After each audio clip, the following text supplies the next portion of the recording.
झांसी, गोंडा और मधमेश्वर क्षेत्र है। यहाँ पर सर फ्लैश फ्लड के कारण जो है हमारे ट्रैकर्स, तीर्थयात्री और स्थानीय निवासी जो है वो फंस गए हैं, और इसमें एक पुल जो महत्वपूर्ण पुल है वो भी सर टूट गया है। उसके कारण से कुछ लोग ऊपर हैं और कुछ लोग नीचे हैं, तो इनको सर रेस्क्यू करना है।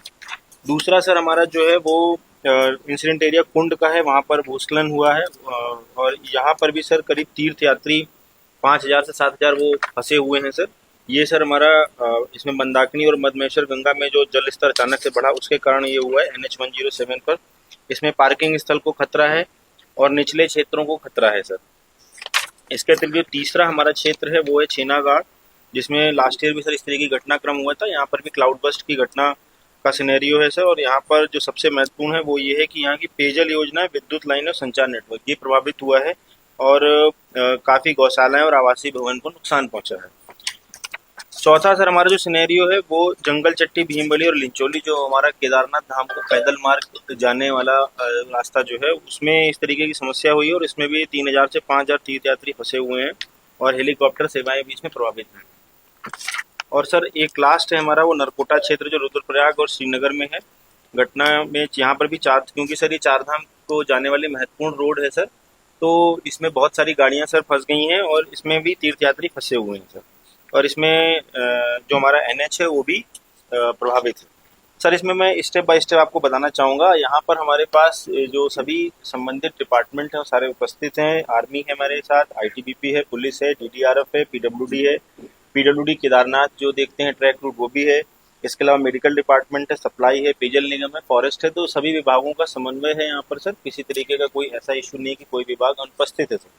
जैसा कि सर पहला इंसिडेंट एरिया है जिसमें फ्लैश फ्लड की और मधमेश्वर की बात की गई है सर, ये सबसे कठिन रहेगा, क्योंकि सर यहाँ पर अभी भी नेटवर्क नहीं है। कुछ समय पहले, 1 महीना पहले भी एक व्यक्ति को हार्ट अटैक आया था, उसको रेस्क्यू करने में सर काफी इश्यूज हुए थे सर, आपको संज्ञान नहीं है सर।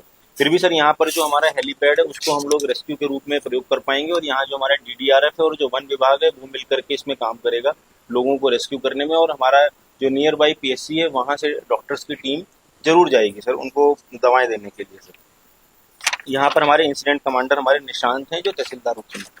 सेकंड जो सर हमारा सिनेरियो है वो NH 107 पर जो भूस्खलन हुआ है कुंड में, तो इसमें सर सबसे ज़्यादा महत्वपूर्ण रोल जो PWD है का जो NH डिवीजन है वो इसमें रोल प्ले करेगा। कि सबसे पहले तो सड़कों को खोलने की जिम्मेदारी उनकी रहेगी, साथ ही साथ मेडिकल की और DDRF की और हमारी आर्मी की एक टीम यहाँ पर जाएगी, क्योंकि ये महत्वपूर्ण रोड है सर। अगर यहाँ हम इसको ठीक नहीं कर पाएंगे तो आगे जो हमारा केदारनाथ पैदल मार्ग पर जो समस्याएं हैं उनको भी हम लोग किसी तरीके की सुविधाएं प्रदान नहीं कर पाएंगे। तो ये और नरकोटा सर, ये दो ऐसे पॉइंट हैं, अगर उनको हम सबसे पहले खोलेंगे तो हम बाकी आपदाओं से निपट पाएंगे, क्योंकि ये सड़क मार्ग भी प्रभावित कर रहा है और हमारी जो ये सप्लाई लाइन भी सर यही है।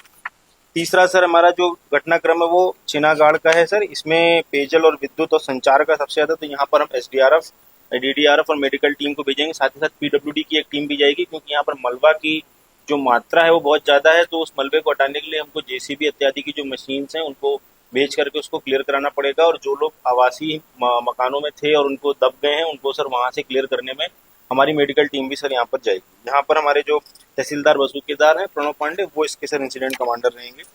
नेक्स्ट सर जो हमारा सबसे महत्वपूर्ण है वो ट्रैक रूट है सर, जो कि जंगल चट्टी, भीमबड़ी और लिंचोली में कई जगह लैंडस्लाइड हुआ है, रॉकफॉल की घटनाएं हुई हैं। तो इसमें सर जो लैंडस्लाइड एरिया से ऊपर तीर्थयात्री रह गए हैं उनके लिए अलग स्ट्रेटजी करनी होगी, और जो नीचे हैं उनके लिए अलग।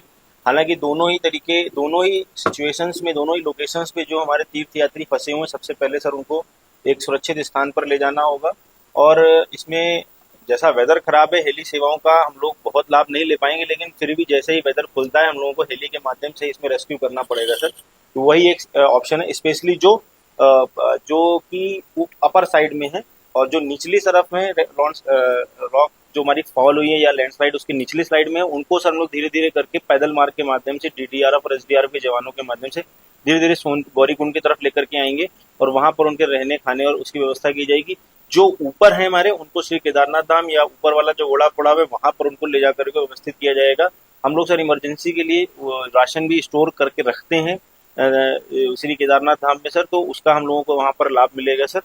और इसमें सर लगभग सभी डिपार्टमेंट्स की हमें मदद लेनी पड़ेगी, युगाडा की मदद लेनी पड़ेगी, और आवश्यकता पड़ने पर सर हमको इसमें एयरफोर्स की मदद लेनी पड़ेगी, क्योंकि ये केदार घाटी में सर जो वेदर है वो काफ़ी अनप्रिडिक्टेबल है, और यहाँ पर हाईली स्किल्ड पायलट ही सर इसमें फ्लाई कर सकते हैं सर। इसके अलावा सर जो लास्ट सर जो हमारा है वो है नरकोटा में, जो कि हमारी जनपद का प्रवेश द्वार है। तो सबसे पहले सर हम यहाँ पर अपनी टीम को एक मूव कराएंगे जो कि रोड को क्लियर करे, और अगर किसी प्रकार के कोई तीर्थ यात्री फंसे हुए हैं, छोटे बच्चे हैं या कोई इस तरीके की समस्या है, तो पूर्ति विभाग के माध्यम से वहाँ पर उनको खाने पीने की व्यवस्था तत्काल उपलब्ध कराई जाएगी, और रोड खोलना सर हमारी प्राथमिक जिम्मेदारी रहेगी।